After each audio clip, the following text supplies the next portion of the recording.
Evaluasi biologis komponen pangan adalah mata kuliah yang mempelajari tentang cara mengevaluasi jumlah komponen pangan yang diserap oleh tubuh serta mengetahui seberapa besar komponen bahan pangan tersebut mampu digunakan untuk metabolisme. Pada kesempatan kali ini saya akan mereview jurnal tentang bioavailabilitas lipid. Bioavailabilitas adalah ketersediaan biologis zat gizi dalam tubuh yang dapat dimanfaatkan atau digunakan untuk metabolisme.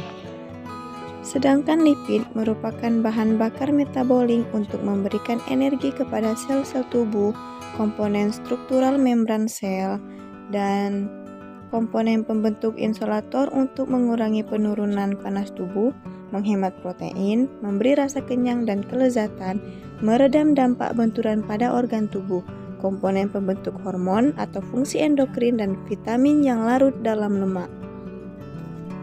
Evaluasi bioavailabilitas lipid banyak digunakan untuk mengevaluasi pengaruh komponen bioaktif dalam menekan asupan lipid, terutama kolesterol, yaitu menekan penyakit-penyakit degeneratif. Adapun jurnal yang akan saya review berjudul Pengaruh Minuman Fungsional Mengandung Tepung Kedelai Kaya Isoflavon dan Serat Pangan Larut terhadap kadar total kolesterol dan trigliserida serum tikus percobaan. Penulis jurnal ini adalah Dwi Eva Nirmagustina pada tahun 2007. Penelitian ini bertujuan untuk menguji pengaruh minuman fungsional yang mengandung kedelai kaya isoflavon, serat pangan larut air, dan bahan lain dalam bentuk bubuk terhadap kadar total kolesterol HDL, LDL, dan trigliserida serum darah tikus percobaan. Bahan yang digunakan adalah tepung kedelai kaya isoflavon, serat pangan larut air, vitamin C, pemanis aspartam, dan flavor bubuk orange.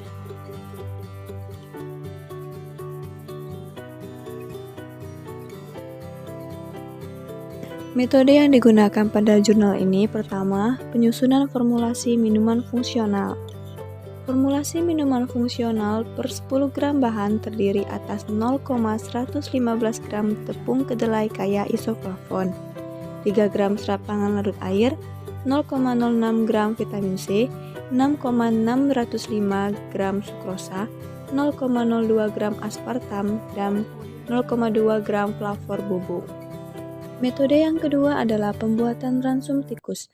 Ransum yang diberikan pada tikus percobaan terdiri dari dua jenis ransum, yaitu ransum standar dan ransum kolesterol. Ransum standar terdiri atas 10% protein, 8% lemak, 5% campuran mineral, 1% campuran vitamin, 1% serat, 5% air, dan karbohidrat. Sedangkan ransum kolesterol adalah ransum standar yang ditambah kolesterol sebanyak 1% dengan mengurangi jumlah pati jagung sebanyak 1%. Metode yang ketiga adalah pengujian minuman fungsional dan ransum terhadap tikus percobaan. Penelitian ini dilakukan secara in vivo dengan menggunakan tikus percobaan. 36 ekor tikus mengalami masa adaptasi selama 7 hari dan mendapat ransum standar. Setelah itu dibagi menjadi 6 grup berdasarkan berat badannya. Setiap grup terdiri atas 6 ekor tikus, di mana 3 ekor tikus untuk masa percobaan 1 bulan dan 3 ekor lagi untuk 2 bulan. Variasi berat badan tikus tidak boleh lebih dari 10 gram dalam satu grup, dan antar grup tidak boleh lebih dari 5 gram. Pembagian grup tikus pada masa percobaan selama 1 dan 2 bulan berdasarkan pemberian ransum standar dengan kolesterol, dan minuman fungsional adalah sebagai berikut, yaitu grup 1 ransum standar, grup 2 ransum kolesterol, grup 3 ransum kolesterol ditambah minuman fungsional A, MF-TKI, dan SPLA jumlah TKI 1 kali, grup 4 ransum kolesterol ditambah minuman fungsional B, MF-TKI, dan SPLA dengan jumlah TKI 2 kali, grup 5 ransum kolesterol ditambah minuman fungsional, grup 6 ransum kolesterol ditambah minuman fungsional D. MF adalah minuman fungsional, TKI adalah tepung kedelai isoflavon, dan SPLA adalah serat pangan larut air.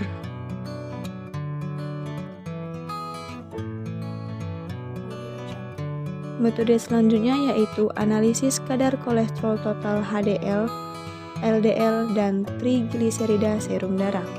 Dilakukan dengan pengambilan darah tikus yang dilakukan dalam 3 periode, yaitu setelah masa adaptasi dan setelah 1 dan 2 bulan percobaan. Tikus dibius dengan dietil ether, kemudian dibedah. Darah diambil dari aorta menggunakan jarum suntik bervolume spuit 5 mili.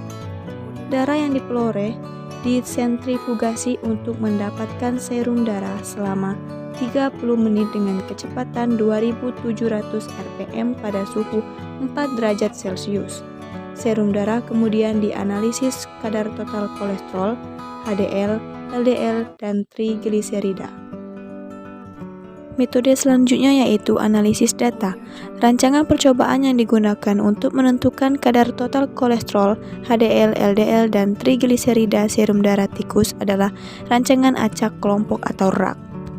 Setelah dilakukannya percobaan mendapatkan hasil kadar total kolesterol yaitu menunjukkan bahwa pemberian ransum dan minuman fungsional selama 1 dan 2 bulan percobaan berpengaruh nyata terhadap kadar total kolesterol serum tikus. Selanjutnya yaitu kadar HDL. Dari hasil penelitian menunjukkan bahwa pemberian ransum dan minuman fungsional selama 1 dan 2 bulan berpengaruh nyata terhadap kadar HDL. Untuk kadar LDL, hasil analisis ragam menunjukkan bahwa pemberian ransum dan minuman fungsional selama 1 bulan tidak berpengaruh nyata terhadap kadar LDL serum tikus, sedangkan selama 2 bulan percobaan berpengaruh nyata terhadap kadar LDL serum tikus. Sedangkan untuk kadar trigliserida, hasil analisis ragam menunjukkan bahwa pemberian ransum dan minuman fungsional selama 1 bulan tidak berpengaruh nyata terhadap kadar trigliserida serum tikus, sedangkan selama 2 bulan percobaan berpengaruh nyata terhadap kadar trigliserida serum tikus.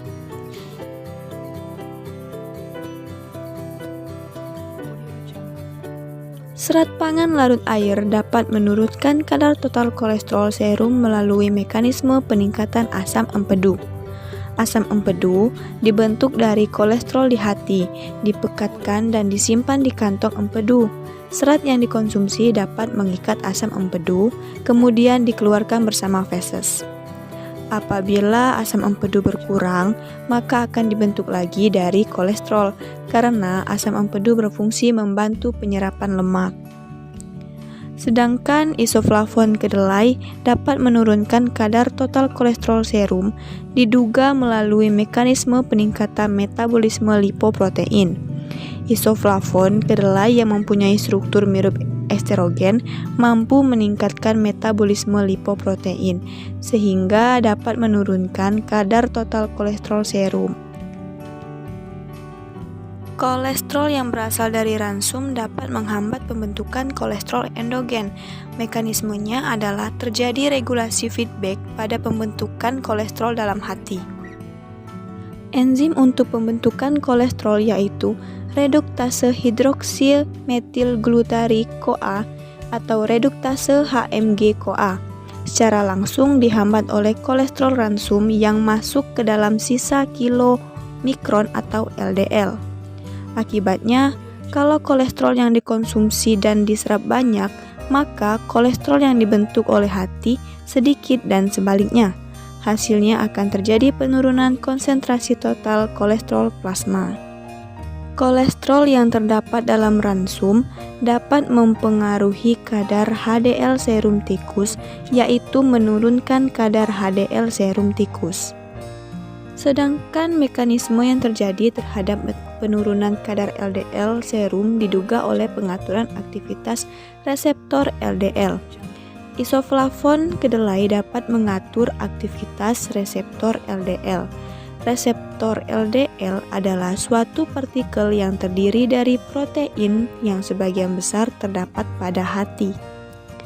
Partikel ini sampai batas-batas tertentu mengendalikan jumlah LDL dalam darah dengan jalan menangkapnya dan memprosesnya menjadi komponen yang berbeda sifat-sifat dibanding LDL.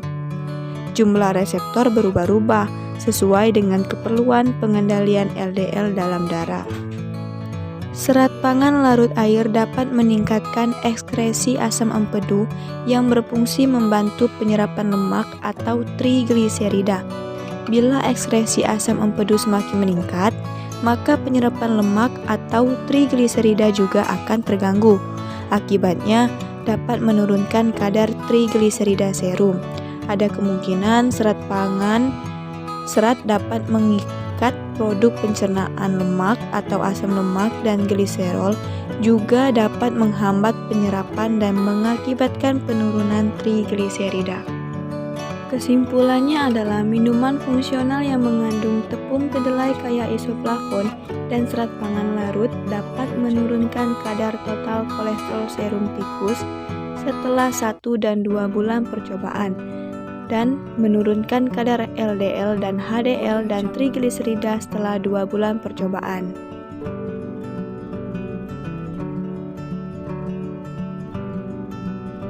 Sekian review dari saya. Terima kasih atas perhatiannya dan semoga bermanfaat untuk kita semua. Akhir kata saya ucapkan wassalamualaikum warahmatullahi wabarakatuh.